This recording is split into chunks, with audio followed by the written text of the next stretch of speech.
Sveiki, labdien!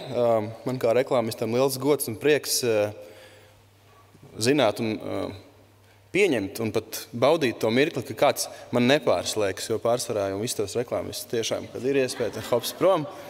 Tā kā, jā, kā jau iepriekšējie kungi arī man jāsaka, ir paldies un apsveicu programmas Skolas Soma vadītājiem, rīkotājiem, organizētājiem, lolotājiem. Tā kā tas viss ir tas mans secinājums un tā mana mazā pozitīvā tāda niansīta vēl visā manā stāstījumā kaut kur parādīsies, ko es par to visu domāju. Bet tā, par mani īsumā, mans vārds ir Renārs Liepiņš. Es esmu radošais diktators, kā es mēdzu teikt saviem kolēģiem, pats savā dārzā, ko sauc par Enter Creative, paša lolota, veidota un radīta un vadīta reklāmas aģentūra. Un man šeit paaicināja runāt par tēmu, kā varētu būt kaut kāda kopsakarība vai kaut kāda saistība starp reklāmistiem, pedagogiem un kur vēl tur pa vidu var iestūķēt iekšā kultūru. Un tad man bija mazliet jāpadomā, ko gan es tur īsti varu tādu baigo pienesumu un est, jo man dzīve visu laiku ir 30 sekundes ātrāk, skaļāk, košāk, sauklis, logo, maucam tālāk. Tas ir viss tas, kā es to redzu un dzīvoju un izdzīvoju. Tāpēc man jau šīs 15 minūtes būs tāds, mazliet tāds izaicinājums. Bet es centīšos. Un tad, kā jau nerad dzīvē mēdz gadīties, tad tādas dažādās lietas, starp viņām īstenībā ir kaut kāda saistība, un tur var atrast kaut kādu saistību. Un starp reklāmu un pedagoģiju šī saistība ir, un es viņu atradu, un es esmu tagad tā mazliet ieintriģēts, un es jūtu, ka jūs jau arī gaidat, kas tad būs tālāk, un tad tas laižam uz priekšu. Lai mēs varētu sākt strādāt pie, teiksim, kaut kāda projekta, parasti mums ir vajadzīgs zināt dažādas tēmas, lietas, kaut kādas nianses, piemēram, viena no tām ir auditorija. Jā. Un jums, skolotājiem, es tā nojaušu, šī auditorija ar mūsējo, manējo sāk pārklāties. Jūs jau tajā tēmā jau krietni ilgāk esat pavadījuši. Es tikai tagad varbūt sāku pamazām apjaust, ko nozīmē komunicēt ar jauniešiem. Un tā ir tāda vesela pasaule, un kas man zināmas bažas šad un tad rada, un arī dažādas atklāsmes ir veidojis. Šis termins, ko sauc par Gen Z, tā ir tā paudze, kurā, manuprāt, par kuru mēs īstenībā šeit runājam. Tie ir tie jaunieši, labi, tur ir tā Gen Alpha, kas jau ir nākamā paudze, kur vēl tikai tādi pavisam maziņi, vēl ir viņiem tur kaut kādi 7, 8, 9 gadiņi. Bet tas lielā mūsu auditorija, ar kuru mēs tagad runājam, šie Gen Z. Es nezinu, kā jums, man personīgi ir tādas vieglas bažas, kad es iedomājos, ka man ir jāuzrunā jaunietis un jābūt ar viņu tā kā relevantam vienā līmenī, jāspēj komunicēt, un lai es ieinteresētu ar savu personību, ar savu kaut kādu stāstu un devīzu viņu. Diezgan tāds nopietns izaicinājums. Un es pat mēģināju atrast emoji, kas varētu raksturot tās manas bažas. Es atradu tādu, kur es redzu, noraudājies, nobažījies, man ir grūti, es nezinu, kā lai tiek ārā no šīs situācijas. Un vai jūs iedomājaties, kad tas Gen Z nemaz nenozīmē viņu kultūrā, ka viņi rauda. Tas nozīmē to, ka viņi ir pārzviegušies līdz asarām. Un ir arī vēl viens solīts uz priekšu vēl tālāk ar miroņu galvu, tad tu vienkārši līdz grīdais pārsmējies. Tas ir arī viņu tajā kultūrā un tas, kā viņi komunicē un kā viņi viens otru saprot. Un tas jau ir tāds viens mazs indikators, kas man lika padomāt, bāc, es esmu jau tiešām kungs, mani jau uzrunā uz jūs, manos 35 gados, un es tā kā nevaru to pieņemt, bet ir jau tās kulturālās atšķirības kaut kādas izveidojušās, un viņas, es domāju, būs tikai vēl un vēl. Tad, domājot par visu šo projektu un interesējoties un izpētot mazliet dziļāk, protams, ir super un kolosāli, un tiešām tas ir ārkārtīgi svarīgi, ka mēs ar jauniešiem, bērniem, skolāniem runājam par teātri, par mūziku, par kino, par visām šīm lietām, par mākslu. Arī mēs reklāmisti, lai mēs spētu orientēties tēmās, būt aktuāli paši starp viens ar otru un savā starpā un vispār, lai mēs spētu piegādāt klientiem kaut kādas jaunas, foršas, svaigas lietas, mums ir jābūt, updateotiem. Mums ir jāzina, kas tagad ir aktuāls. Un tad es, kāpēc tas ir svarīgi? Vienkārši tāpēc, ka mēs varam savas galvas savus redzējumus pavērt plašākus, mēs būtu radošāki, mums būtu vieglāk nolasīt kaut kādas lietas, salikt kaut kādas lietas kopā, radīt kaut ko jaunu. Tas vienkārši ir būtiski. Tas ne tikai man kā reklāmistam, tas ir jauniešiem arī. Tas viņus audzina. Un tad es sāku domāt, mēs jauniešiem, skolāniem dodam šīs te foršās visas lietas, vedam viņus uz tiem teātriem un tur to mākslu rādam un viss tas. Bet vai mēs esam padomājuši, kas ir viņu varoņi? Kas ir tas, kā viņi tur savā starpā operē un tur rīvējās? Un kas ir tas, kam viņi ļoti tic un grib kaut ko, redzēt? Kas viņus uzrunā? Kas viņiem liek šitā smieties līdz asarām? Un tad es sāku pētīt dziļāk un īstenībā ļoti daudz ko uzzināju, kas man priekš sevis ļoti vērtīgi. Un man kā reklāmistam, kā jau teicu, īsās frāzītēs, 30 sekundēs, tas ir tas mans formāts, kurā es jūtos ļoti ērti, tāpēc es jums piedāvāšu tagad, lai man nav vienkārši lieka runāšana šeit tāda, kur tur filozofē pa tēmu, es piedāvāšu vairākas idejas par to, ko mēs varam darīt ar šo informāciju, ko mēs zinām par šo te Gen Z, kā viņi domā un operē.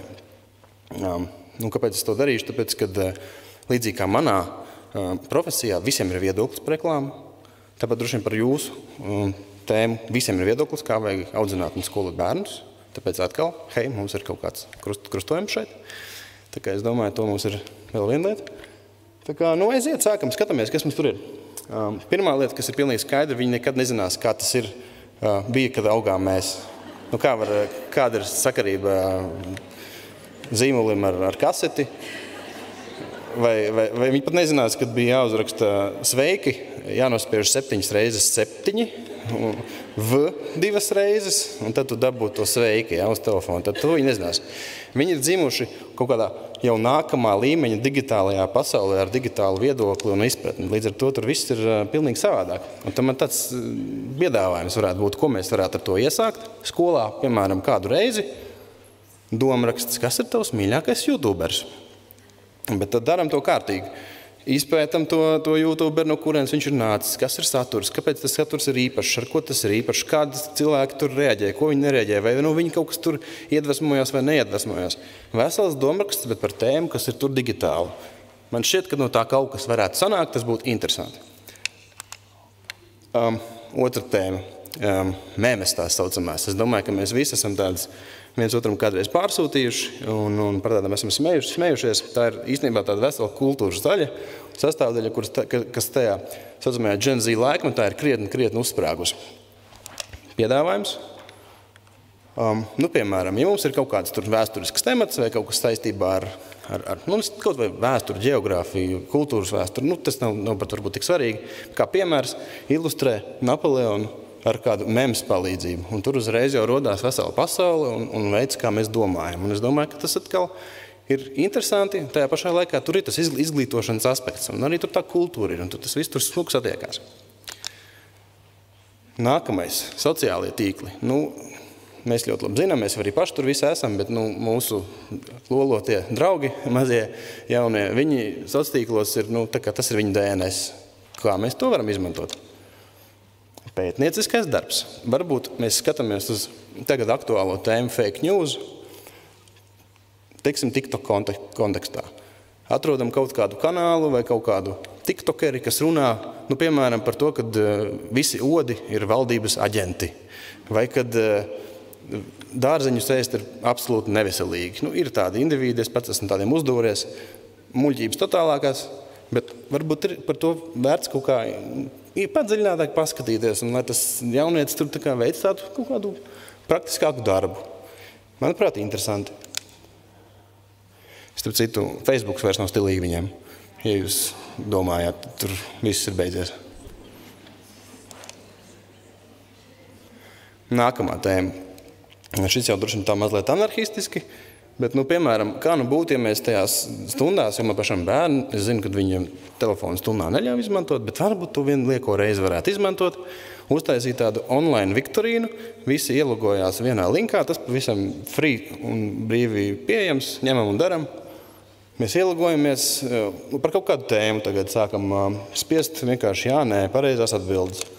Un tēma varētu būt, 10 jautājumi par Latviju, 5 minūtēs. Un tur, kura no šīm upēm ir tur un tur, vai kurš ir šīs pilsētas ģērbonis. Un tad viņam saspēja uzreiz turpatās uz ekrāna. Mēs redzam, kurš ir līderis, kurš nav līderis, un uzreiz foršs pasākums. Un mēs esam tādi uzreiz digitāli, bet iemācamies. Nākamā lieta – sacerējums. Kontekstā ar tiem emoji tas varētu būt ļoti smieklīgi, ja mēs nezinām to, ka, piemēram, iroņu galva ir smieklīgi. Bet, piemēram, uzraksti īsu sacerējumu, tekstā ieliekot kādu no saviem mīļākajiem emoji. Kaut kāds fun elements tur sāk rasties, uzreiz ir visiem priecīgi un jautri.